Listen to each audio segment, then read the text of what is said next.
Listen, guys, I was not planning on being back so soon, but God said to not let a whole bunch of time go in between videos because there are a lot of you out there that are in 911 situations and you need to be baggage free in your life. So here I am back again.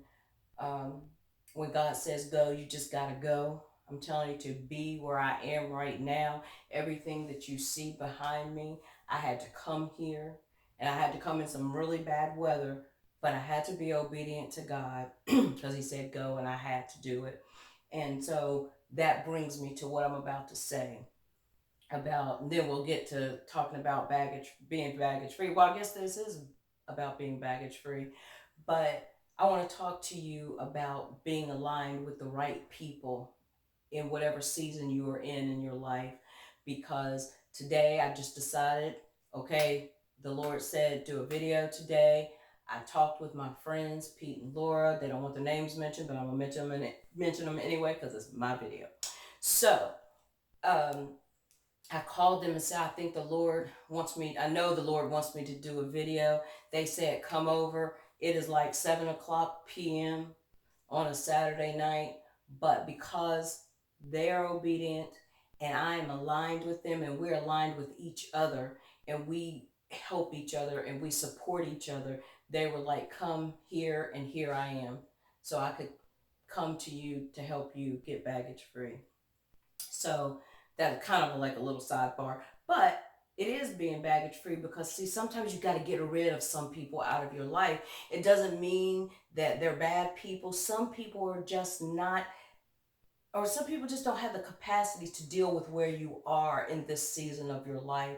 And so it is a good thing to just be obedient and let them go and stop chasing people. Stop it. Just stop it. Stop chasing people and be aligned with the right people. Sidebar over. So let's get back to being baggage free. So the way you get baggage free, first of all, you have to acknowledge that there's something that you need to be free of, first of all, whether it's bitterness, hurt, resentfulness, whatever it is, you have to figure out that you are these things and you have to admit it and talk about it. As women, we don't talk about things. We're taught to just be strong, to just go on. But sometimes not talking about it can destroy your very life. So you got to acknowledge it first and say, okay, this is what it is. And then you have to get to the root of it.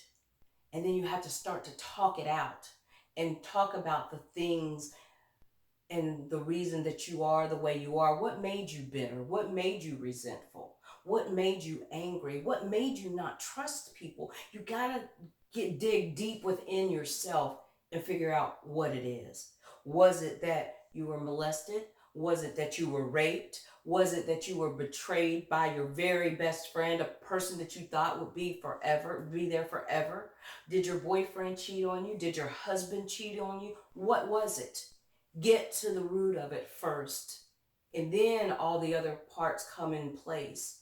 You know, first, like I said, you have to acknowledge it, then get to the root of it, and you have to deal with it. We don't want to talk about things because some things that have happened to you, or I'm going to say us because we're all in this together. So some things that have happened to us, we're embarrassed about. We don't want to talk about whether you've been abused. And so just so I want you to know that you're not in this alone. And this may have happened years ago to me, but it still happened. Abuse is abuse is abuse. No matter how you turn it upside down, flip it out, inside out, it's still abuse. So back years when I was in my 20s, I was crazy, but it doesn't matter. Um, I did what I let happen to me. The very thing that I said that I would not let happen to me, I let it happen to me. Oh, I would never let a man hit me and blah, blah, blah. But guess what? He hit me. And I'm telling you, when I say he hit me, he kicked me, all of those things. And because it didn't happen every day, oh, I never thought of myself as an abused woman. Because, like I said, it didn't happen every day. But once it happens once, you are abused. Fool yourself if you want, but you are abused. And the thing about it is, let me tell you the sick part about when he kicked me in my stomach. I'll tell you, he kicked me in my stomach. I was pregnant, and he didn't think the baby was his. That was part of it. But let me not just make you think that it was just about that. But I had caught him cheating on me, and I was acting a fool, and all of this stuff. And then the next thing I know, he kicked me in my stomach. And the sick part about it is, I didn't say, "Oh, Maletta, get in your car." So the thing about it is, all I could think to myself, it was like he kicked me. I mean, he took his big size 12 shoe and kicked me right across my stomach. And I doubled over and I was like, oh my gosh. I got up thinking the only reason I'm not going to punch you is the fact that I feel like you have crushed every organ on the inside of me. And ladies, that's really crazy. I'm sorry. That's just nuts. Because I should have got in my car and just been like, I don't want to create any more. But that's what I thought in my inside, in my little silly mind, that boy, I would fight him if I could. But really, ladies, we know he would have stomped me in the ground. Come on. But and I just denied it for the longest time. And then one day I had to face that I was an abused woman. And I will tell you, and it only happened like twice. It only happened twice, but I still was abused. And then one time, um, now mind you, I was kind of in his territory, and he punched the living daylights out of me in my eye. I thought literally I had swallowed my eyeball, but um, I was like, and my eyes started. I didn't know what was bleeding, and so of course he's like, "Look what you made me do," and blah blah blah, and so I was just like, oh my God, I can't believe this is happening. And I went in the house, and my friend, she got me together and took care of my eye. But guys, let me tell you about the sick part of it. The next day, we went out looking for cars. I had sunglasses on. How crazy is that? Nuts. Sunglasses, acting like nothing happened, acting like he did not punch the daylights out of me. But he did. So I just want you to know, and I'm not trying to tell my business, but I'm not going to sit here and talk to you about your business and not talk to you about mine. I said I was going to invite you into my life, so welcome to my life, whether it's the past or the present. Welcome to Maletta Johnson's life. So now let's move on. But I just wanted to let you know that I'm not judging you, I'm trying to help you. And so talk about it. So once you acknowledge it, figure out what the root is, talk about it. Find someone that you can truly trust. I'm talking about trust, because everybody who says they're your friend is not your friend. You have to know that. So find somebody you can sincerely trust to talk about whatever it is that you have been through. Were you abused as a child? Were you abused as an adult? Were you molested? Were you raped? What was it? And then you have to acknowledge that part.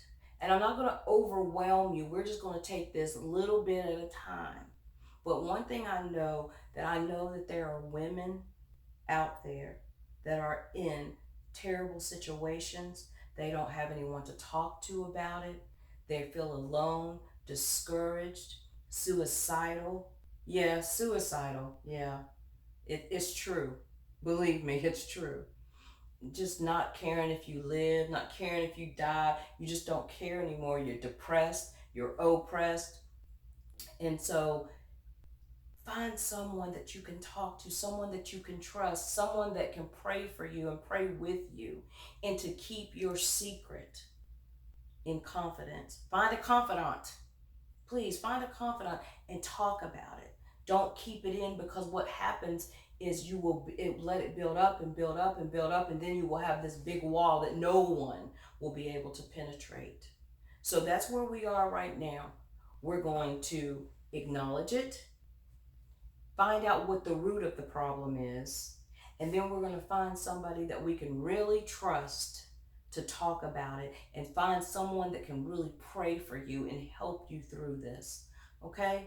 So, like I said, I'm not going to overwhelm you. I'm going to leave it right here, but I will say, if you need a friend, if you need some prayer, I am inviting you to inbox me on Facebook.